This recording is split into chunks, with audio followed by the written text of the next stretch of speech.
Kerala medical service corporation 70 കോടി രൂപ സർക്കാർ അനുവദിച്ചു. സർക്കാർ ആശുപത്രികളിലേക്കുള്ള മരുന്ന് വാങ്ങുന്നതിനാണ് തുകയെന്ന് ധനവകുപ്പ് അറിയിച്ചു. ഈ വർഷം 356 കോടി രൂപയാണ് മരുന്ന് വാങ്ങാൻ നീക്കിവച്ചിട്ടുള്ളത്. വിവരങ്ങളുമായി തിരുവനന്തപുരത്ത് നിന്ന് വി എ ഗിരീഷ് ചേരുന്നു.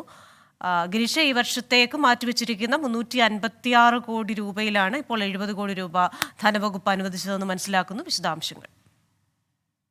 Krishna, Kerala medical service corporation 70 കോടി ഇപ്പോൾ സർക്കാർ സഹായമായി അനുവദിച്ചിരിക്കുകയാണ്. ഇത് സർക്കാർ ആശുപത്രികളിൽ വിതരണം ചെയ്യുന്നതിന് മരുന്ന് വാങ്ങുന്നതിനാണ് തുക ലഭ്യമാക്കിയത് എന്നുള്ളതാണ് ധനവകുപ്പ് അറിയിക്കുന്നത്. കഴിഞ്ഞ സാമ്പത്തിക വർഷം 306 കോടി രൂപ നൽകിയിരുന്നു.